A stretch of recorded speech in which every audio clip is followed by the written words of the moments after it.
more connection and more answers here every Tuesday on Facebook Live. Um, I just was not yet live for a moment. Sean is always very technically challenged with these things, but we have a new episode of you. It's episode 198. If you listen to my podcast, Tell the Everyday Life Lesson, and if you are just with me here live on Facebook, YouTube, or Twitter, and what have you not today. Then welcome as well. Today we talk about, I think it's a funny title, but it's very serious. Today we talk about why is it really good to suck at things, at least the things that you want to be good at. Why is it really good to suck at things that you are really good at, want to be good at? So this topic falls mostly under the mental and manifestation energy. And if you have followed me for a little while now, then you know that there are 5 life energies, right?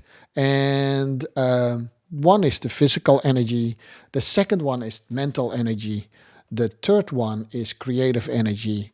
And the fourth one is manifestation energy. And last but not least, it's the divine energy. And I first started to publish and talk about the 5 life energies in my book, Broken Silence. Pick up a copy if you don't have one. That was the commercial for today.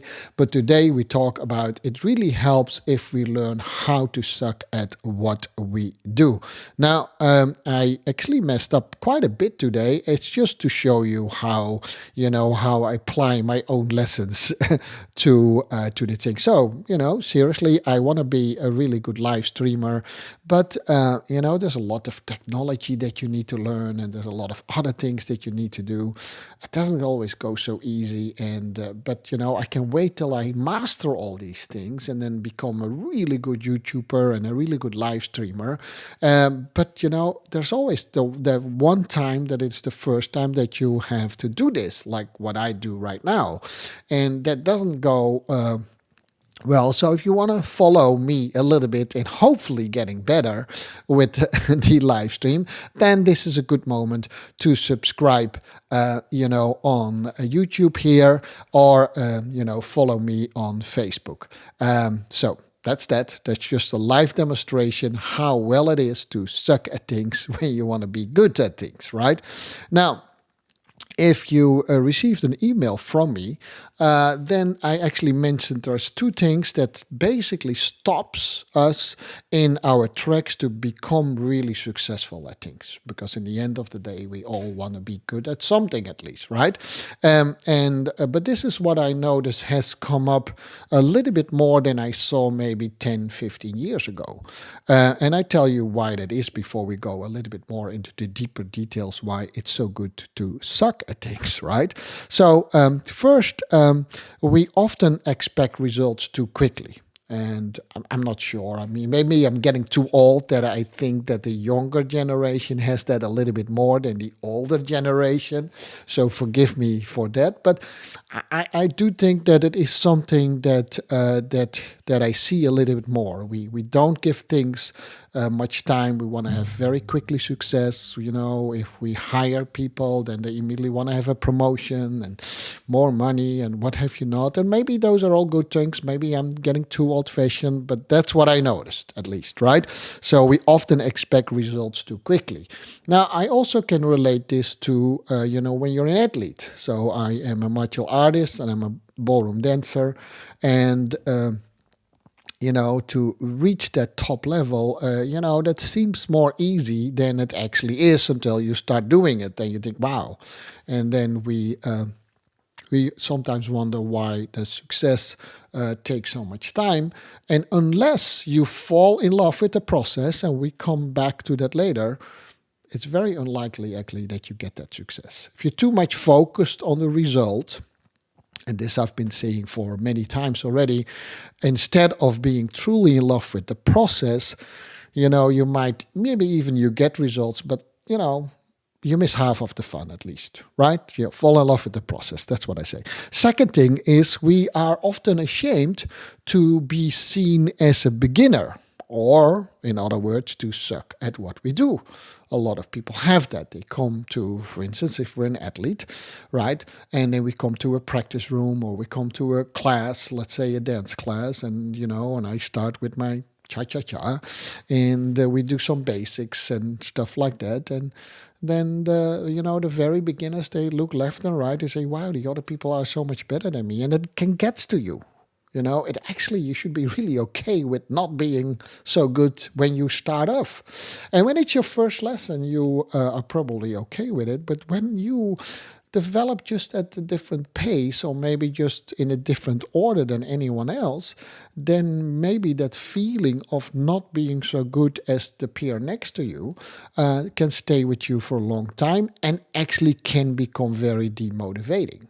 Right? Instead of thinking that most people who are actually pretty successful in about anything they do, they actually, stay with it for a while. People who we say, they have more talent and they get things in the beginning a little bit faster, but they haven't learned to work for it. So with talent, it brings you up to a certain level, but then everyone start to notice that they actually also need to work for things as well. So, talent is maybe 25%, maybe 15%, anything we do. The rest is just hard work. That's what I always say, at least. Yeah. I see some people saying hi on Facebook. I don't know who you are there on Facebook, but I say hi back, of course, right? If you want to say your name as well, then that is totally cool, right? The third thing, we take what others think of what we do too much into account. Yeah, we think, and I have negate or trumped that same saying also, because sometimes we do need to take in account what other people say about us. Just not everybody.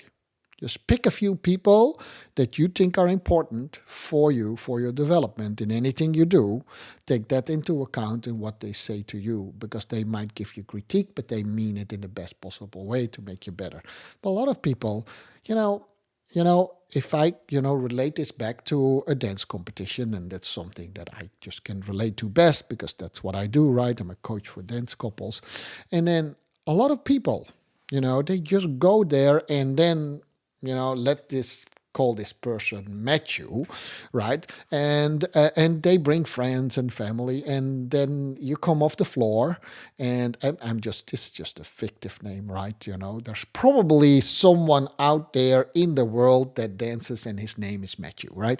And Matthew comes off the floor with his beautiful partner, and then friends, they say, how did it go? Yeah, well, but, and they want to give Matthew some advice, and they mean it very well because they're friends and stuff like that. But, they are not Matthew's coach. But it's really hard to not hear them and to listen to them. It's really hard. I mean, you need to be trained, literally mentally trained, to filter everything out and just thank you for your advice, and just move on. You are not my coach, whether it's positive or negative. You can also turn it around where you are an athlete yourself. And even if you're a big supporter of Matthew, and even if I would go to that, and I know Matthew, I am not his coach. Even if I see 1,001 things that he could do better, I should still keep my mouth shut. I wanted to say it slightly different, but I'm not going to, right? I do still say nothing, right? It's not my role, right? It's not like he's in a life-threatening situation and I can save him at that moment, right? He's on a path of becoming a better dancer. If someone is doing something really stupid on the road and I could save him by saying something, then say it, right? But we're not talking about that. We're talking about work situations. We're talking about, athletic performances, right, where people probably try to figure out who is my coach, what do I need to know better. Now, if audience do that or friends do that, I can truly understand that to some extent. And I'm not saying that other people do that, but if other coaches do that to students of others, I think that is very unprofessional. I'm just saying it out loud here. I don't care what your name is. Even if you are a world champion, you don't go up to another person's student because you don't know in what process that person is. It happens a lot. It happens in all sports, and I probably did it myself too, right? I mean, I'm not better than anyone else. If someone comes to me, let's say, Matthew, say to me, "Hey, is there anything that that you could say to me?" I might do it. I probably am where I'm right now also very hesitant, because then I would say, "I'm sorry, I'm not your coach. That's not my place," right? If there's no one else to coach you today, then I could do that, right? But, does that make sense? Anyhow, I'm digressing a little bit from the topic, because this is always something that, gets to me. But it has something to do with it, because we so want to hear so badly how well we did or what we can improve in the moment, for instance, of a competition, in the moment that we perform, that we sometimes forget that, hey, we are always in a learning process. And in a learning process, we learn seriously better if we allow ourselves to make mistakes. That doesn't mean that you have to make mistakes on purpose to learn more, but in good learning, you will make mistakes. That's almost a given. That's almost a given. Not always, that's okay. You don't have to make mistakes on purpose. Although I can say it like that, specifically in a form like dance and other in other high performance type of skills, you don't make mistakes. You probably didn't push yourself far enough, or you took a more safe route, right? A safer route. You need to find out where your boundaries are in about everything you want to be good at, right? You don't have to do that for everything. If you don't like to cook, right, you don't have to push your boundaries there, right? You just make whatever you do, make a fried egg. Um, but if you really want to excel there too, you need to push your boundaries. You need to say, hey, is this too much salt? You can only find out whether it's too much salt until you try it, right? Okay, then maybe you messed up that dish. But for next time, you know exactly what the right amount is. Does that make sense? So, um, and it's something that I have starting to notice, that we start to teach these principles actually a little bit too late to people, because so many beginners come to us and they are super enthusiastic at what they do. They sometimes have no notion how many levels of competence there are out in the world. And when they start to see that, it could be very demotivating, because they might think that road is so long, I will never get there. And I'm not good enough. And that's something that I coach in a lot, where people feel that they are not good enough. Well, maybe you're never good enough. Who knows, right? But you're always good enough for yourself in what you do. And you need to be okay with just not being the best. You need to be okay with sucking at things, right?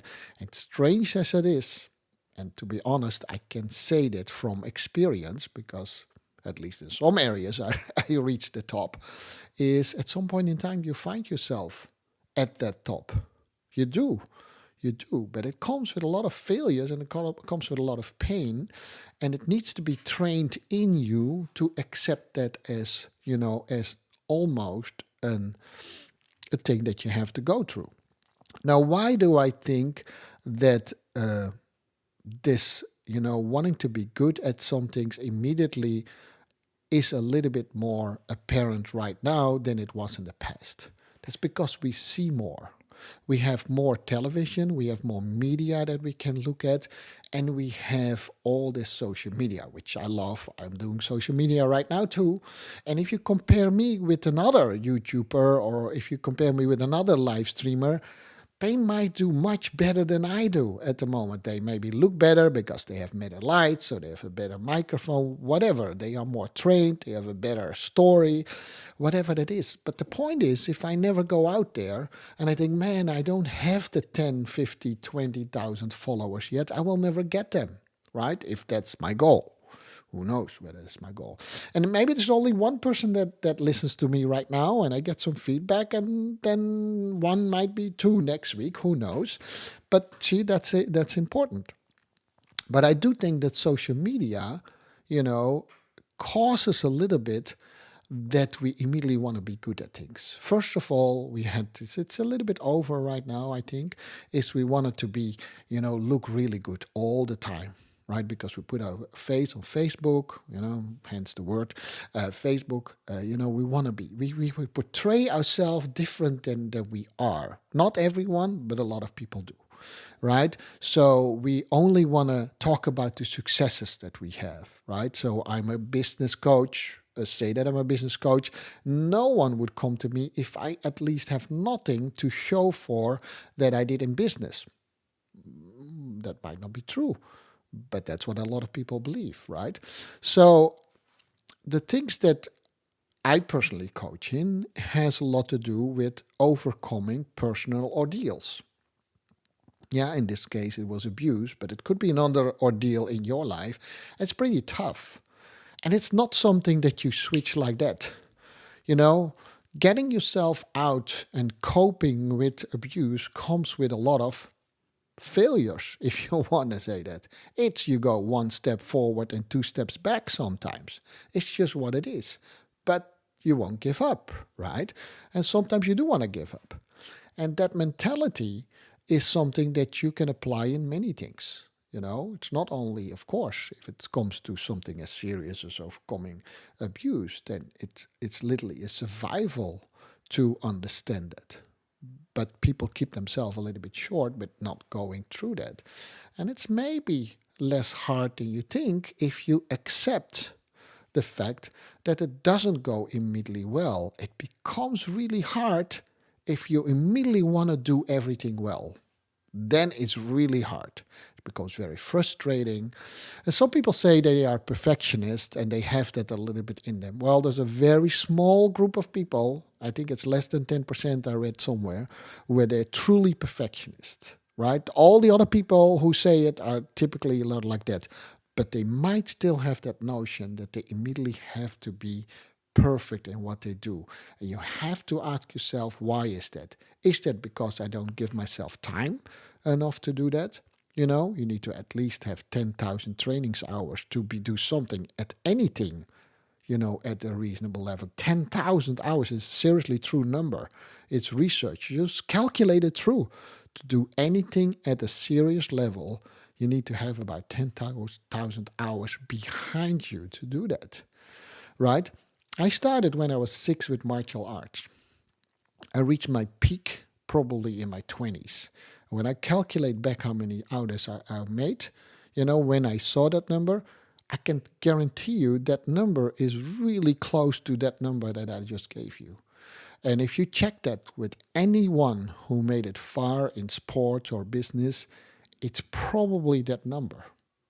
You know, that's the magic of numbers. So if you want to have instant success, and and that's a definition that I cannot give what that means, then sometimes we're not realistic in what it is. There are definitely things that you can learn immediately and very quickly if you know how, but most of the things that specifically come to human skills, it's a little bit harder to do.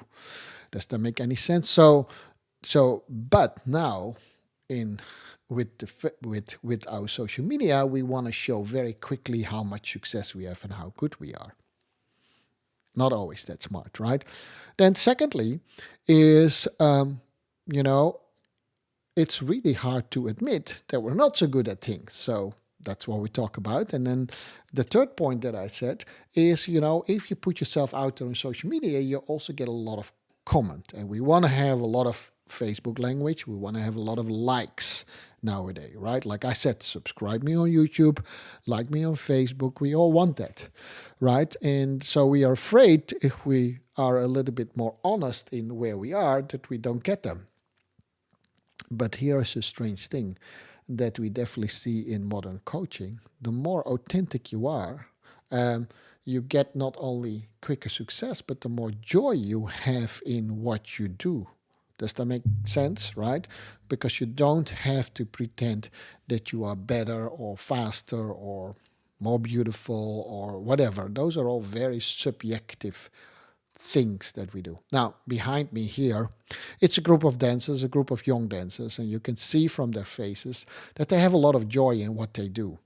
And if you pick up something like dance or something like other things. There are a lot of things where joy is an important thing to do. I'm not saying that fun is the only, goal in life to have, but, at least if you pick up something like that, like dance or another thing that you are passionate about, make sure that you have the joy of it. Now, I know many young dancers and they start like that, and they dance free, like I was. I danced free because I was not hindered by any knowledge. Now, I'm going somewhere with this, right? So pretend that you are in a room and there are four walls in that room. And on one wall, it's the wall where you don't know anything and you're not able to do anything. So you're very aware of your incompetence, which is a really nice place to be, right? Because you just come to a dance class or whatever class, they put on some music, you dance. You're not even aware that you're actually not such a good dancer, right? You just have still in your mind. Then you take dance lessons, right? And then when you take dance lessons, someone is actually telling you that that's not the way to do it. You have to do it in another way. Maybe you have to start with your right foot instead of your left foot. You're not, fully on beat. So someone is going to make you very aware of your incompetence. And when that happens, it becomes very painful because then your eyes are opening and suddenly you see around you all these people what they do better. So you become aware of your incompetence. And we don't like that feeling. We don't take that feeling as a learning opportunity. We want to get rid of that feeling as fast as possible. So sometimes we exclude ourselves from the learning environment and go only to a place where we look better than that we are. We don't go to the high level competitions. We only go to the smaller competition because at least I have something to say there. We don't like the place where we say, hey, I'm aware of my incompetence. I'd rather be not so aware of it, or I'd rather measure myself to people that I can measure myself with. Then we go to the third wall, and then we become a little bit more aware of our competence, which is great. A teacher tells you something, you do it. He also tells you you did that really well, right? You become more aware of your competence. And when you're more aware of your competence, you also become more confident in what you do. It's great, but it doesn't stop there because remember, there are four walls, right? There are also, this is a really good place to be, by the way. Everyone would like to be. If you are unaware of your competence, that's what we call talent. Right? And we all have that. We all do some things much better than we tell ourselves that we do or even that we know. Right? That's a little bit where our talent is. And more that comes in, the more you practice, right? The most ideal wall is, of course, that you're always aware of what you know well and what you don't know well, because then you're aware of your competence, right? But life goes as it goes. It goes always in waves and it goes in circles and all kind of things. So you end up, if you up your level, you end up coming at a place where you get a new teacher, or your teacher just say, hey, he's ready for the next step. And then he tells you, you were good yesterday, but I'm going to tell you something new now. So he makes you again aware of your incompetence. Does that make sense? So, and it goes over and over again. And that's the process that I talk about. In all these steps, there are steps where you have to learn. And when you learn, that means that you're not immediately good at, that means you suck at it, right? And it's exactly that what you need to fall in love with. It's a title that I just came up with. But in reality, I could have made a title, Fall in Love with the Process, but that would be super boring, right? But that's the process I want you to fall in love with. I want you to fall in love with going through that room every time, right? Your whole life, you go from not being aware that you're not so good at it, then you become aware that you're not so good at things, which is great, right? I say fall in love with that, work yourself up until you get the understanding of what you know well and what you don't know well, and then you move on. Does that make any sense? I hope that makes any sense. If you study this really well, by the way, and maybe you want to listen back to this podcast, and I told it a little bit loosely, then it's actually, you start to look a little bit. You don't make mistakes on purpose, but you are going to make choices to say, hey, do I always make the choices that truly challenge me to up my skill level? Because if I stay at my skill level, I tend to not make any mistakes anymore, which is great, but that level might not good enough to do your next competition if you're a competitive dancer, or if you are in a corporate organization to do your next level in corporate, or if you want to be an excellent cook to do your next level in cooking, and what have you not. And it could be in friendship, it could be in relationship. Do I push myself out there to take a little bit of risk, see what my options are? Do I always tend to make the best choice, the safest choices? Do I expect results too quickly? Do I like results too much? Maybe I pick, always the smaller competitions in life, and therefore I am successful, but it's in a very small circle, right? Not saying it's bad. I'm just saying that's a choice you make, right? And do I feel ashamed? I have that, to be honest, right? I'm a little bit image driven, so I don't do well with negative, you know, um, I like to get compliments. So I don't like to suck at things. I just learned that it is a necessary thing to do. So I do sometimes listen too much to other people. I do, seriously do. Everyone has, their strengths and things. I like to hear compliments saying, "Oh, you look good today on YouTube," or what have you not. And if they start to tell me, actually, you should, turn your microphone a little bit down, it's like, oh yeah, well, come up with something instead of immediately thinking, okay, that's great, I know that, right? I'm doing that afterwards, but that's what we all need to do, right? So we all have at least one area where we find it a little bit hard to take that we suck at things to really serious. That could be, do I want to have results too quickly? Do I, take what other people in account too much? Don't do I not challenge myself enough, right? So there are various areas what you need to do.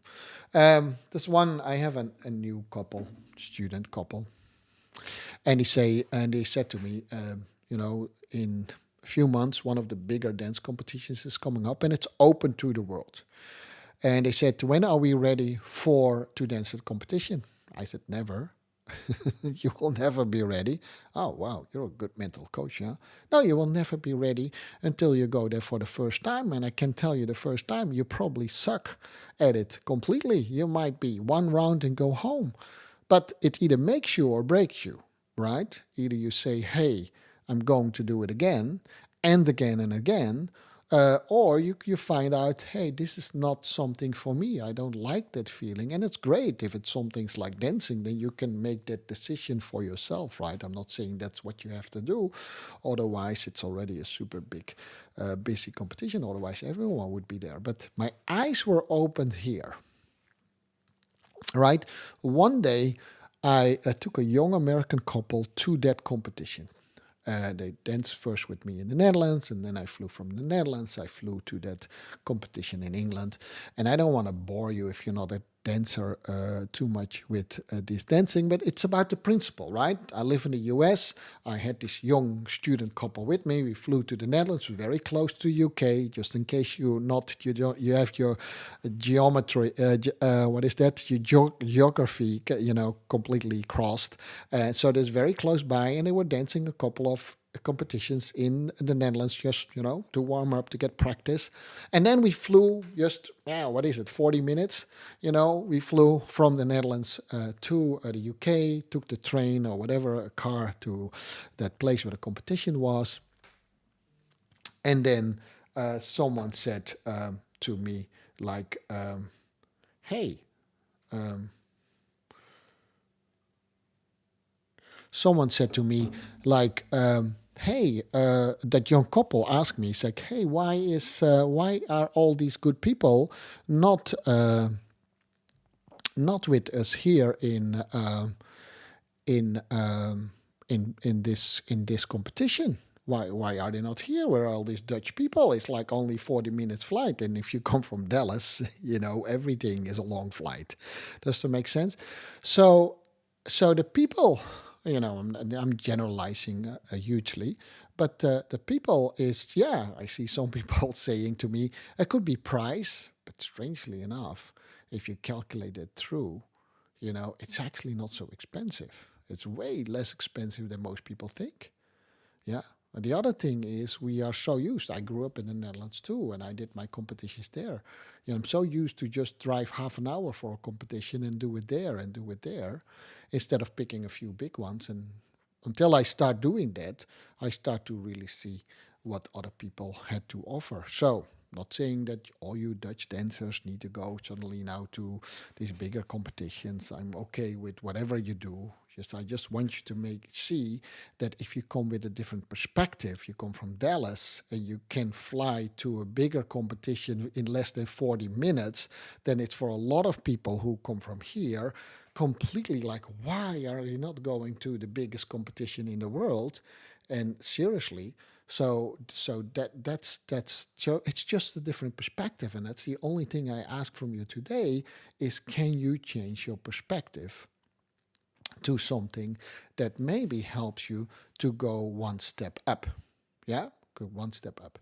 And if you go to a big competition like that the first time, I can tell you that it's super overwhelming and you will suck at it, but then you fall in love with it or not, and then you maybe do it again. Okay? All right.